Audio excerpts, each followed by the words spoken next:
మత్తయి సువార్త 10వ అధ్యాయము.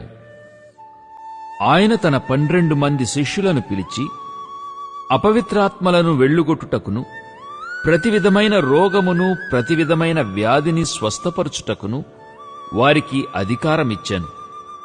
ఆ 12 మంది అపోస్తలుల పేళ్లు ఏవనగా, మొదట పేతురనబడిన సీమోను, అతని సహోదరుడగు అంద్రేయ, జెబెదయి కుమారుడగు యాకోబు, అతని సహోదరుడగు యోహాను, ఫిలిప్పు, బర్తలోమయి, తోమా, సుంకరి అయిన మత్తయి, అల్ఫయి కుమారుడగు యాకోబు, తద్దయి అను మారుపేరుగల లెబ్బయి, కనానీయుడైన సీమోను, ఆయనను అప్పగించిన ఇస్కరియోతు యూదా. యేసు ఆ 12 మందిని పంపుచు వారిని చూచి వారికాజ్ఞాపించినదేమనగా, మీరు అన్యజనుల దారిలోనికి వెళ్ళకుడి, సమరయుల ఏ పట్టణములోనైనను ప్రవేశింపకుడి గాని ఇశ్రాయేలు వంశములోని నశించిన గొర్రెల యొద్దకే వెళ్ళుడి. వెళ్ళుచు పరలోక రాజ్యము సమీపించియున్నదని ప్రకటించుడి. రోగులను స్వస్థపరచుడి, చనిపోయిన వారిని లేపుడి, కుష్ఠరోగులను శుద్ధులనుగా చేయుడి, దయ్యములను వెళ్ళగొట్టుడి. ఉచితముగా పొందితిరి, ఉచితముగా ఇయ్యుడి. మీ సంచులలో బంగారమునైనను, వెండినైనను, రాగినైనను, ప్రయాణము కొరకు జాలెనైనను, 2 అంగీలనైనను, చెప్పులనైనను, చేతికర్రనైనను సిద్ధపరచుకొనకుడి. పనివాడు తన ఆహారమునకు పాత్రుడు కాడా?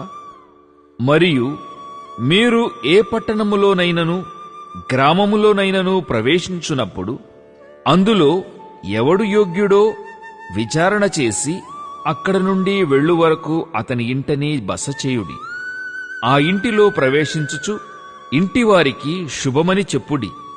ఆ ఇల్లు యోగ్యమైనదైతే మీ సమాధానము దానిమీదికి వచ్చును. అది అయోగ్యమైనదైతే మీ సమాధానము మీకు తిరిగి వచ్చును. ఎవడైనను మిమ్మును చేర్చుకొనక మీ మాటలు వినకుండిన ఎడల మీరు ఆ ఇంటినైనను ఆ పట్టణమునైనను విడిచిపోవునప్పుడు మీ పాదధూళి దులిపివేయుడి. విమర్శ దినమందు ఆ పట్టణపు గతి కంటే సొదొమ గొమొర్రా ప్రదేశముల గతి ఓర్వతగినదై ఉండునని నిశ్చయముగా మీతో చెప్పుచున్నాను. ఇదిగో, తోడేళ్ల మధ్యకు గొర్రెలను పంపినట్టు నేను మిమ్మును పంపుచున్నాను గనుక పాముల వలె వివేకులును, పావురముల వలె నిష్కపటులునై ఉండుడి. మనుషులను గూర్చి జాగ్రత్తపడుడి. వారు మిమ్మును మహాసభలకు అప్పగించి తమ సమాజ మందిరములలో మిమ్మును కొరడాలతో కొట్టింతురు. వీరికిని అన్యజనులకును సాక్షార్థమై నా నిమిత్తము మీరు అధిపతుల యొద్దకును రాజుల యొద్దకును తేబడుదురు. వారు మిమ్మును అప్పగించునప్పుడు ఏలాగు మాటలాడుదుము, ఏమి చెప్పుదుము అని చింతింపకుడి. మీరేమి చెప్పవలెనో అది ఆ గడియలోనే మీకనుగ్రహింపబడును. మీ తండ్రి ఆత్మ మీలో ఉండి మాటలాడుచున్నాడే గాని మాటలాడువారు మీరు కారు. సహోదరుడు సహోదరుని, తండ్రి కుమారుని మరణమునకు అప్పగించెదరు. పిల్లలు తల్లిదండ్రుల మీద లేచి వారిని చంపించెదరు. మీరు నా నామము నిమిత్తము అందరిచేత ద్వేషింపబడుదురు. అంతము వరకును సహించినవాడు రక్షింపబడును. వారు ఈ పట్టణములో మిమ్మును హింసించునప్పుడు మరి ఒక పట్టణమునకు పారిపోవుడి.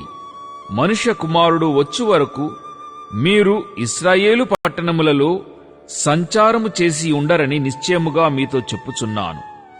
శిష్యుడు బోధకుని కంటే అధికుడు కాడు, దాసుడు యజమానుని కంటే అధికుడు కాడు.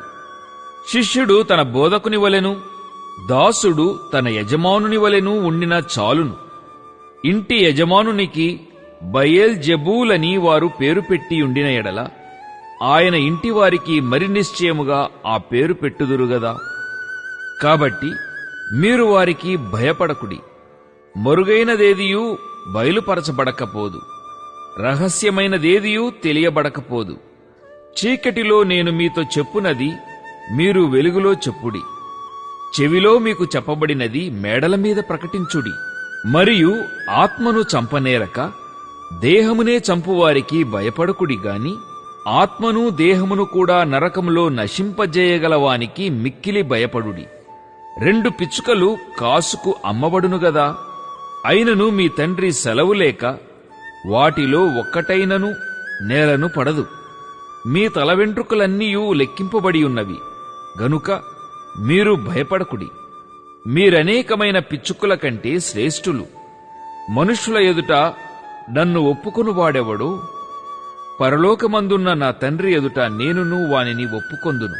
మనుష్యుల ఎదుట ఎవడు నన్ను ఎరుగననునో వానిని పరలోకమందున్న నా తండ్రి ఎదుట నేనును ఎరుగనందును. నేను భూమి మీదికి సమాధానమును పంపవచ్చితినని తలంచకుడి.